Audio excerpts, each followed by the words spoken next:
नमस्कार, मी वैष्णवी जोशी. आपण पाहत आहात न्यूज मराठी 24/7. तर एक नजर टाकूयात आजच्या झटपट 24 बातम्यांकडे. लाडकी बहीण योजनेमुळे ज्यांच्या पोटात दुखत असेल त्यांनी स्वर्गीय बाळासाहेब ठाकरे दवाखान्यामध्ये उपचार घ्यावे, असं वक्तव्य शिवसेना प्रवक्त्या शीतल म्हात्रे यांनी केलंय. विविध मागण्यांसाठी स्वाभिमानी शेतकरी संघटनेचे डफडे बचाव आंदोलन करण्यात आलंय. धनगर समाजाला आदिवासी जमातीमध्ये समाविष्ट करू नये या मागणीसाठी आज बुलढाण्यातील जयस्तंभ चौकात आदिवासी बांधवांनी रस्ता रोको आंदोलन केलंय. धनगर समाजाचा अनुसूचित जमाती एसटी मध्ये समावेश व्हावा यासाठी राज्यभर धनगर समाज उपोषण आंदोलन करत रस्त्यावर उतरलेत. अंगणवाडी सेविका आणि मदतनीस यांच्या मानधनात वाढ करण्याची मान्यता आज देण्यात आली आहे, असं वक्तव्य आदिती तटकरे यांनी केलंय. आदिवासी नेत्यांचे शिष्टमंडळ मुख्यमंत्र्यांशी चर्चा करायला निघालं असून सीएम डीसीएम यांनी आम्हा 5 मंत्र्यांना पाठवलंय. ते मंत्रालयात यांची वाट पाहतायत, तर समन्वयातून योग्य मार्ग काढू, असं मंत्री शंभूराजे देसाई म्हणतायत. आदिवासी नेत्यांसोबत बैठक होणार असून चर्चेतून हा मार्ग निघेल, असं वक्तव्य ग्रामविकास मंत्री गिरीश महाजन यांनी केलंय. सरकारच्या वतीने गिरीश महाजन, दादा भुसे, शंभूराजे देसाई उपोषणकर्त्या आदिवासी नेत्यांना भेटण्यासाठी पोहोचलेत. त्यांना घेऊन मुख्यमंत्री यांच्याबरोबर चर्चा होणार आहे.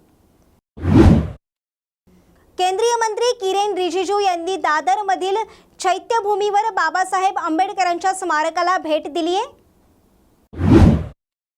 आदिवासीमधून धनगर समाजाला आरक्षण नको म्हणून आज विधानसभेचे उपाध्यक्ष नरहरी झिरवाळ एकीकडे मुंबईमध्ये धरणे आंदोलन करत असताना दुसरीकडे आदिवासी संघटना देखील आक्रमक झाली आहे.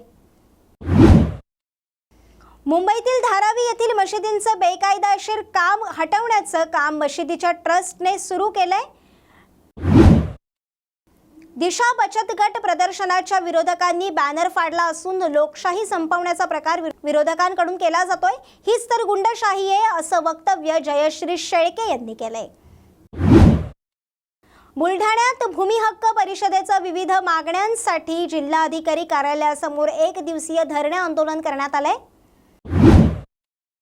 मणिपूरमध्ये शांतता प्रस्थापित करण्यासाठी शरद पवारांनी केंद्राशी बोलावं अशी मागणी केली आहे. तर शरद पवारांनी पंतप्रधान मोदींशी बोलतो असं आश्वासन दिल्याची माहिती असून शिष्टमंडळाने शरद पवारांची भेट घेतली आहे.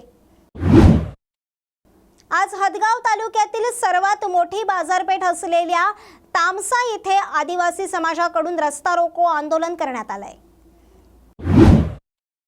तुतारी चिन्ह घेऊन लढावं अशी अनेकांची इच्छा आहे. तर हर्षवर्धन पाटलांच्या प्रश्नावर सुप्रिया सुळे यांनी प्रतिक्रिया दिली आहे.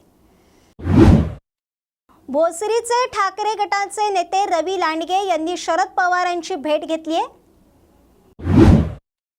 बनावट सोन्याची नाणी महाग पडली आहेत, तर 10 लाख रोकड असणारी बॅग हिसकावून तोतया पोलीस पसार झालेत. उद्धव ठाकरे आणि त्यांच्या टोळीच्या घाणेरड्या राजकारणाचे धर्मवीर 2 मध्ये वस्त्रहरण झालंय, असं वक्तव्य आमदार नितेश राणे यांनी केलंय. शिवसैनिकांनी त्यांची ताकद दाखवून दिली आणि त्यांनी नितेश राणेंना रस्ता बदलायला लावला, असं वक्तव्य आमदार भास्कर जाधव यांनी केलंय. आमदार बबन शिंदे यांनी तिसऱ्यांदा शरद पवारांची भेट घेतली असून बबनदादा शिंदे पुण्यातील शरद पवारांच्या निवासस्थानी दाखल झालेत. शिंदे ठाकरे घराण्यामुळे इतक्यावरती पोहोचलो आहे, असं वक्तव्य खासदार संजय राऊत यांनी केलंय. बदलापूर येथील 2 चिमुकल्यांवर अत्याचार करणाऱ्या आरोपी अक्षय शिंदेच्या मृतदेहावर उल्हासनगरमधील शांतीनगर स्मशानभूमीत पोलिसांच्या निगराणीखाली दफन करण्यात आले होते.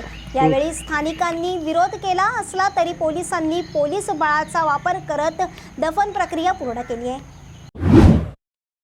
पाणी प्रश्नावरून महिलांनी केडीएमसी मुख्यालयावर मडके मोर्चा काढलाय.